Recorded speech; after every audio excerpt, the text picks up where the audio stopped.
Welcome to another edition of Tom's Real Food Podcast. This week's podcast is brought to you by zucchini fritters, chaffle style, and a keto cheeseburger. You don't need no bun. Hey everybody, welcome back. I am Tom Glover, the Keto Cook. Well, today we're back on podcast number 11, Tom's Real Food Podcast. Now, what we're going to discuss today is, as you've seen in the opening, not to stress about, don't stress over stuff that you can't change. And that's a hard one for a lot of people to understand or to do. All right? Sometimes if you think about it or just say it, makes things worse. But I had like a little bit of an epiphany about it. And this is how I discovered that I was stressing over stuff that I just, nothing I could do about it. But what happened was, and how I learned about it was, I did some research. I'm always looking up stuff. I'm always checking out different doctors, especially with keto. Now, am I trying to improve my channel with it? Yeah, but you know what? I try not to preach too much. This is where I do my preaching right here, is on the podcast side of it. My videos are basically what I cook and how to cook. And the main thing, years ago when I first started out, was I had a couple people tell me, well, you know what, I don't do keto, and so I don't want to eat anything that you make. It's food. I mean, it's just cooked in a different way. You know, it's just like if you cook barbecue, what's the difference between Texas barbecue and Kansas City barbecue or North Carolina barbecue? I mean, there are differences, but it's barbecue. I mean, it's food. So you would eat each one of them and not have a problem. Anyway, the whole idea about the stress was, and it hit me like bang, like a hammer in the head. Stress can cause insulin resistance. Oh, wait a minute. What are you talking about? I thought insulin resistance was that the more sugar and stuff that you ate and the high carbohydrates you ate, your insulin hit a plateau where it's not working anymore. All right? Well, that can be true because looking back at my journey from way back when, I had it beat. I had it down to where my high, my blood sugar was 140. I got pictures, like I was like out of my mind. And wow, if you go back to my earlier videos on Tom Garver, the Keto Cook, and you can see the progress. You can actually see it in my face, how I was losing the weight, and all of a sudden my numbers were dropping. I mean, I'd wake up in the morning and it was like 110 was my high, 114 in that area. And then when I did eat something and went up to 140, that is ideal, and I would love to get that back. All right, but there again, jumped ship. Started eating a little bit more junk. I started following the crowd. We'll try this out of the box. You can make this dessert, and you can have this. You can have that. You can eat this almond flour. You can have coconut flour.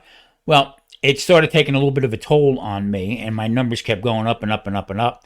And the weight loss was not the big to do for me. Okay, I wanted my blood sugar down because I had some friends that had type 2 diabetes that are no longer with us. Okay, they had it so bad that it lost toes and stuff, and that in the back of my mind, that's there. You know what I mean? So trying to mimic something. All right, that's not, there again, I make this week's burger, as you see in the beginning. This week's burger, I made chaffles, but I also made them with zucchini in it, okay? That was like and they were delicious, by the way. You got to try it. Watch the video, and you got to try it. If you don't have a chaffle machine, I suggest to get one, because you can make a lot of different things with it, okay? You don't have to be keto. They're just tasty. I mean, your children or whatever, they're very healthy for you. All right, no carbs. So what I did was I made these with zucchini. Now she's in charge of the chaffles whenever we do it. So she has her recipe how she does it, but the original recipe is for just egg and cheese. Okay, mozzarella cheese. Hear me? Mozzarella cheese was part of it. So.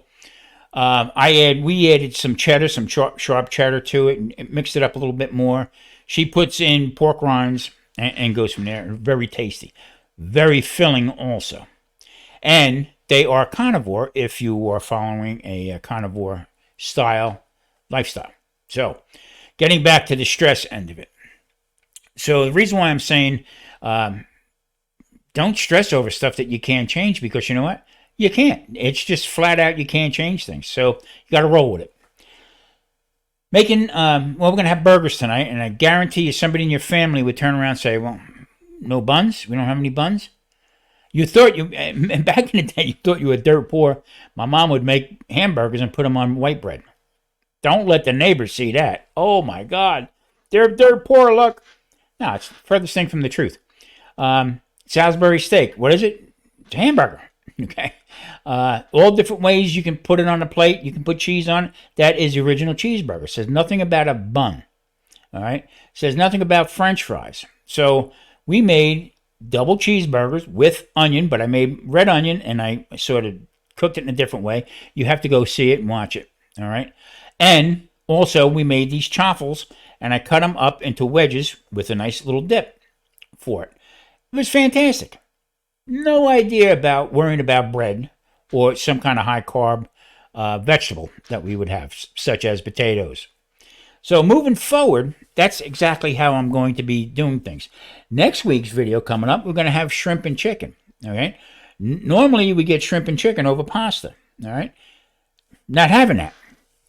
Just shrimp and chicken with the lemon garlic butter sauce. That's it. Full. Unbelievable. So stressing over stuff of how you're going to make it or what somebody's going to think about it, get away from that. We're going to start making new food. Old food in a new way. Not having it going to, well, you know, normally you would have that with a rigatoni or something like that. No, we're not having it that way anymore. This is the way we're going to be doing it. So that's one way to get your stress off of that. Food prices.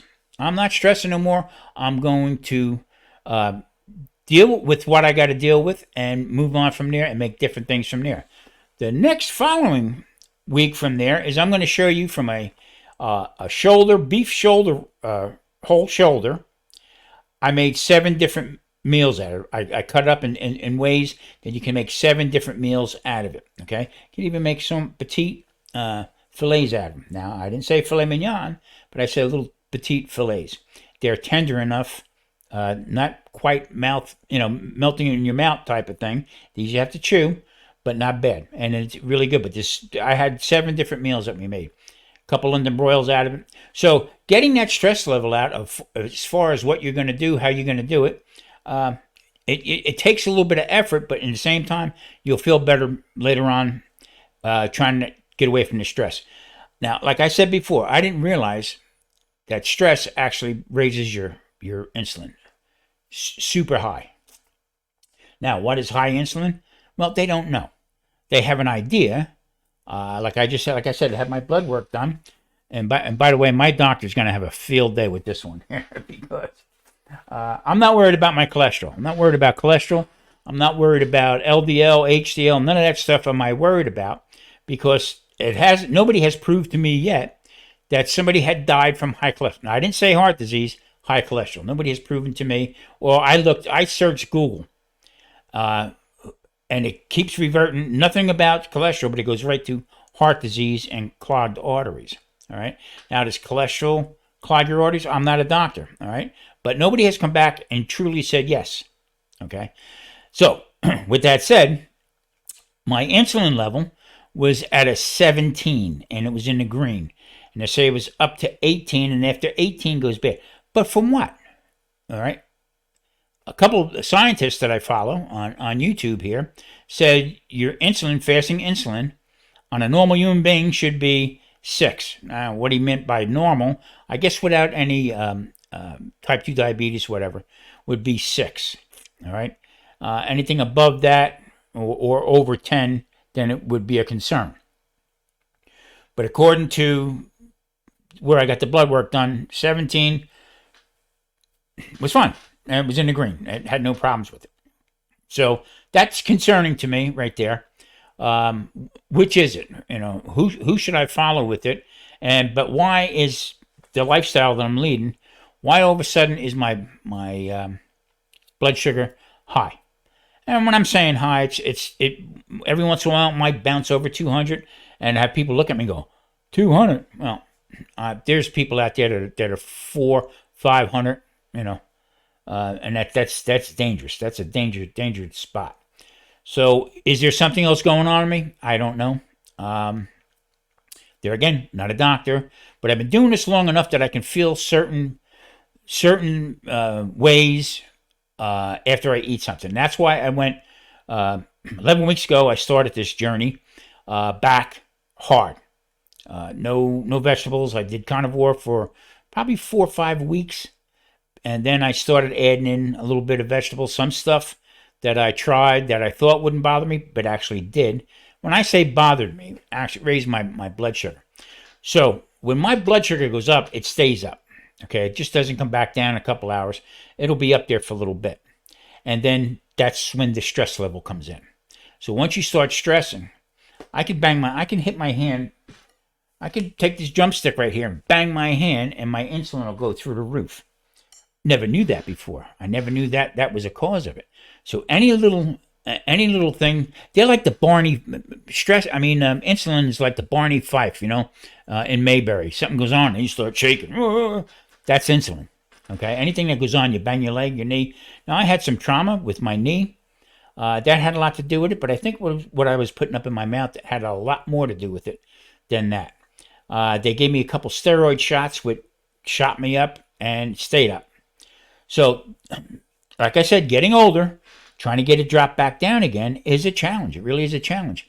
So, last week's podcast, I was talking about a parking lot incident here where I live. I got bent out of shape about it, but for no reason. I think I'm my own worst enemy when it comes to stressing about stuff that you just can't flat out change. It's very hard to do that. I see people that just don't have a care in the world. All right. Sometimes I'm arguing about prices of meats. Hey, look at this. I can't change it. So what I can change is how my approach is to what stresses me. So I'm working on that, and you should too. It's not that hard of a process to eat clean, okay, and keep your mental stress. Keep that away. Walk. We went walking the other night, and I come back. I was tired, but I felt good. I really did. My knee wasn't bothering me. I'm down. My weight is back and forth. Not too bad, but I'm talking 2-3 pounds. One week I'm 2 pounds higher, and next week I'm 3 pounds lighter. But my blood sugar has been changing.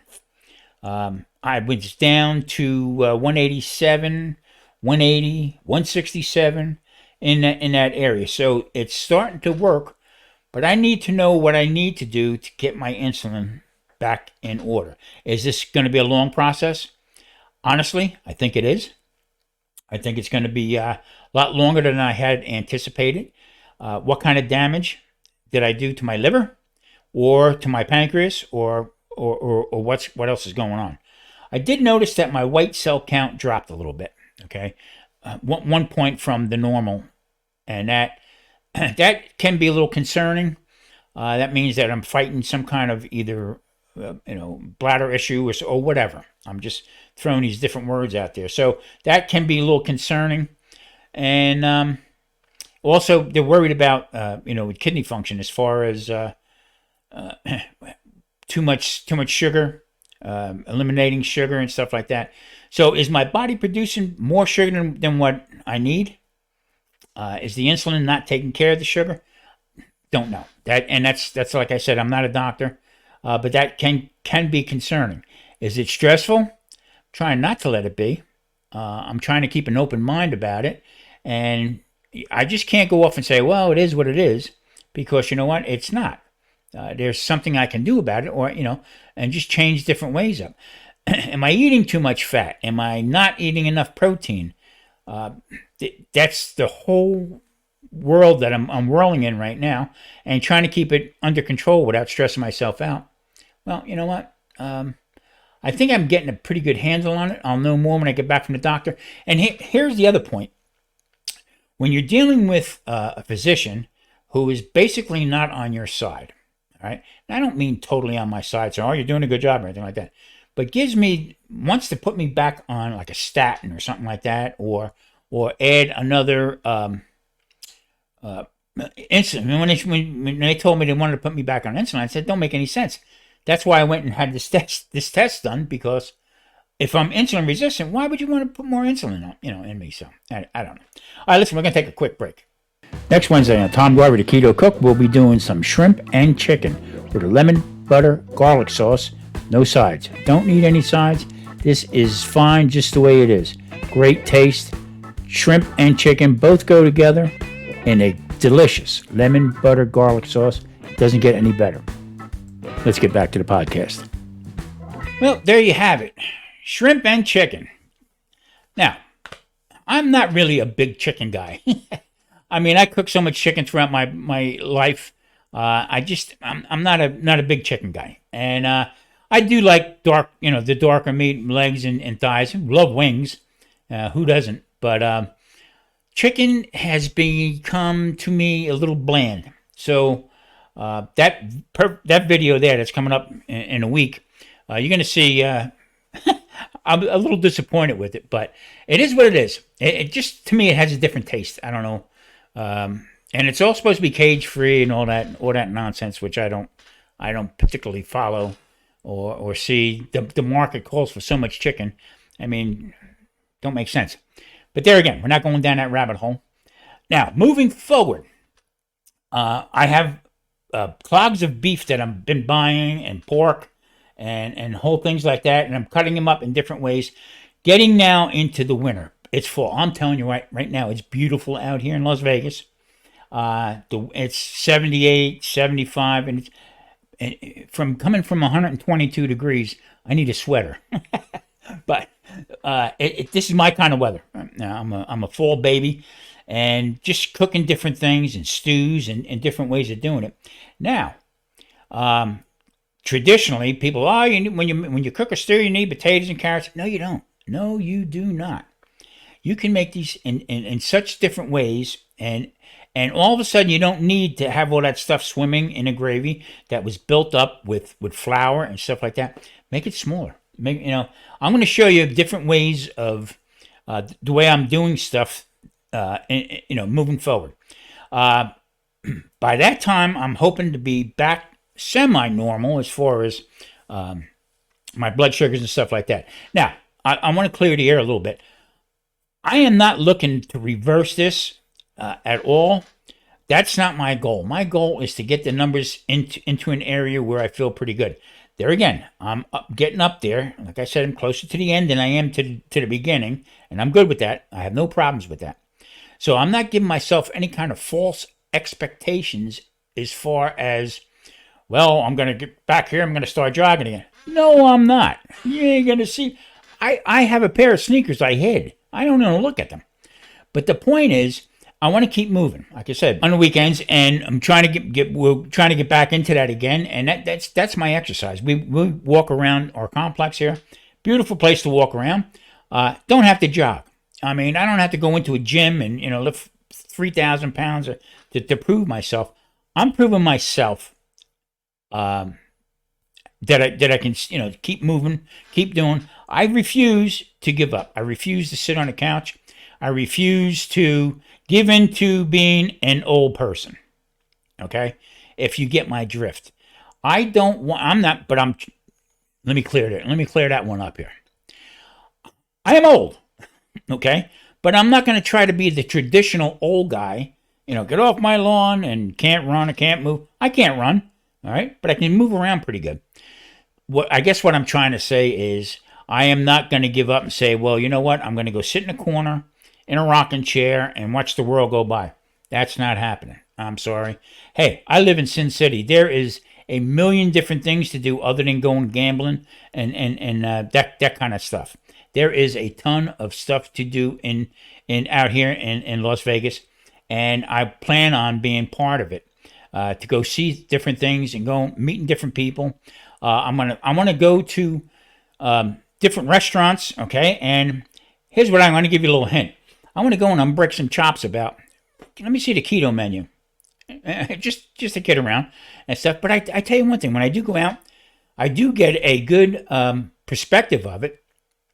I have one place we go to all the time. One where it says, "Oh, here's the keto guy."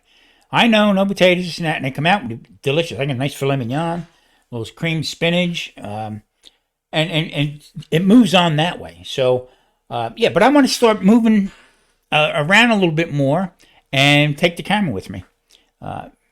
See how that flies. I mean, there's a million people out there that are doing that, but from a keto lifestyle, and see how I can do it. So, with that said, changing things up, trying to get the stress off your back, that's a big lift. Can it be done? Absolutely, absolutely can be done. If you keep going in the back of your mind that, you know what, I don't know if I can have this, or I don't know if I can have that. And for a while there, I was worried about my channel as far as, well, people are not going to watch this because they don't want to eat this way. All right. Well, it's a new idea. It's a new perspective. It's a new way of doing things. Throw the old out and go. How many people, raise your hand, how many people my age or a little younger remembered every week was the same old stuff? Whatever you ate on Sunday, you had that Monday night. Okay, Tuesday, you still had the residuals left over from Monday night that was from Sunday. Then Wednesday was Prince Spaghetti Day. And then you had Thursday was something else. Thursday in my house was liver. Okay, they thought they were going to get over on me with liver and bacon. But yeah, pile of bacon on a plate and a liver underneath it. Fool me once, ain't going to do it again. But, I mean, every week, and fish on Friday. All right? Saturday, Saturday was like a treat, and then back to Sunday dinner. That's why on my other channel, the Sunday Dinner Chef, Sunday was a big deal for me because I was a kid. And all my siblings would come back, married, and they would bring their children, my nieces and nephews, over. And it was a big to do until when I became older, it sort of fell by the wayside. Everybody didn't have time for it or whatever. But yeah, I mean, every night you could actually predict what we were going to eat. So I mean, change things up. It don't have to be the same routine over and over and over again. So when I was growing up, an Irish family, my grandmother, she lived with us, and she would cook nightly dinners. I mean, I never knew that you could saute anything or fry anything because everything was boiled. All right, boiled potatoes, boiled vegetable, boil a ham. I mean, come on. It was almost like by the time they put it on the plate, it was like a soup. Anyway, that's just the way things went when I was growing up. But the change you can make. You can make the change. Food prices. Move on. Ribeyes are out of the question right now because the prices are ridiculous. So a couple of weeks ago, I said 2 ribeyes, $41. Really? And then you go back and you see it's marked down, and then the sale by date, or it's got to be sold today. Okay? You start seeing it browned up a little bit. So are they really making a lot of money? I don't know. There again, I'm getting to the point where I don't care. Shrimp, chicken, alternatives, good for keto, good for carnivore. Making different sauces, as long as you don't add any kind of sugars or anything else like that, it's all good stuff. Now, moving forward with the channel, I'm going to change things up a lot as far as how we cook it, how we present it, and because I feel like I'm getting stale with it, but I'm going to change things up and make it look a little bit more appetizing, a little bit more appealing, so that even if you're not on keto, okay, you can eat this kind of stuff. You can make this kind of stuff, and you know what? You'll be sneaking things in that your family don't know about because no potatoes, no high starchy vegetables or anything else like that. The killer is the high fructose corn syrup and very starchy vegetables. There was a study out not too long ago that they took a potato, and they've been trying this for many years now. They took a potato and they soaked it in water, trying to get the starch out. And they rinse it and keep rinsing it. And I think they rinse it over a 48-hour period. Like every hour, kept rinsing it, and was somehow or another trying to test how the the starch was in it. And then once they, either deep fried it or however way they cooked this potato, it turned out to where the blood sugar levels still went up. So is there a way to get rid of it? I don't think so. Tomato sauce. The more you cook it down, as long as you don't burn it, okay. Yeah, I mean, it can be depleted a little bit, but it never goes away. You still have carbohydrates in it. But here's the other thing you have to look at. If you are going to have tomato sauce, or if you're going to have tomatoes cooked like that, not paste. Tomato paste is very high and it's concentrated. So if you're going to have tomato sauce, if you just have a small amount on there just for the flavor, I don't think it's going to bother you. To me, it doesn't bother me, but the tomato paste really did. So you can start using your head a little bit more, and don't stress about it. If one day there's nothing else to eat, okay, and you have some tomato sauce, yeah, you can have it. I mean, just don't overthink things anymore, because that's, if you're worried about your insulin, that's going to raise your insulin. Not only just food, but just thinking about things, or the trauma. There's another study going on right now. You smell something, or if you just, as soon as you put it into your mouth, your insulin goes up. I'm anxious to see the end results with that one, because that would make a lot of sense. Well, I went down a rabbit hole a couple weeks ago about mercury in fish. I don't know why, but all of a sudden certain fish are now they're saying mercury free, or a cheaper farm raised fish. I don't know. I don't know if that's an advertising ploy to sell a farm raised fish. Salmon. There is a big difference between Alaskan caught salmon and farm raised salmon. There is a big difference with that. What the numbers are, I'm not really sure.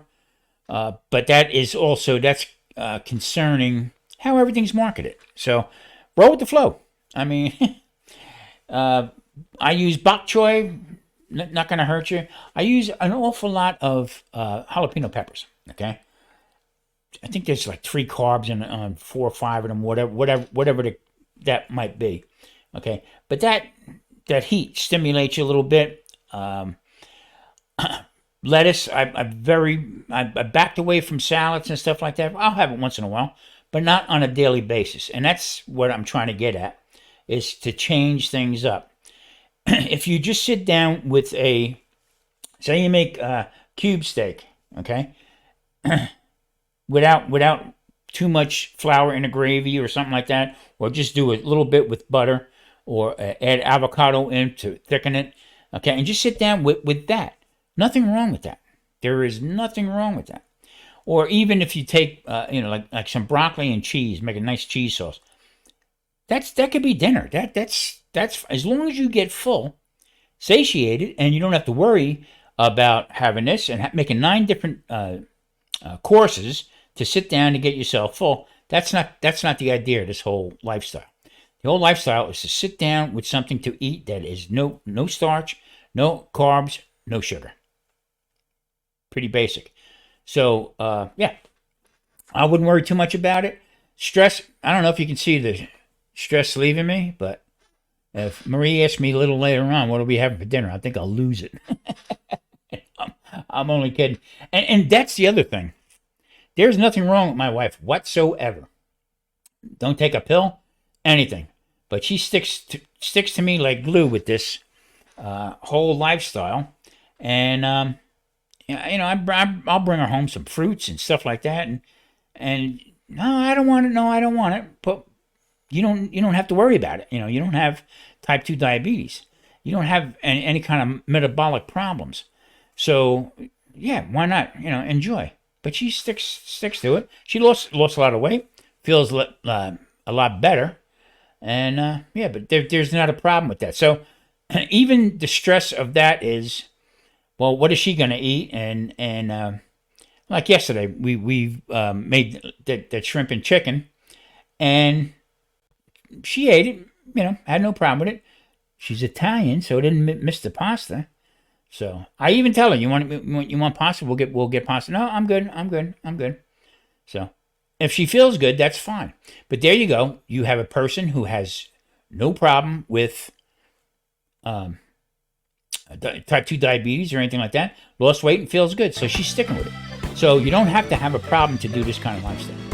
All right, I'm windbagging a little bit too much. Listen, everybody, I do appreciate you. Thank you for stopping by. Hit that like and subscribe button. Leave a comment, and I really, really do hope that we can keep this thing going here. Because if it gets kind of boring and I start losing views, I'm going to end it. So I do appreciate each and every one of you. Thank you for watching. See you next week for podcast number 12.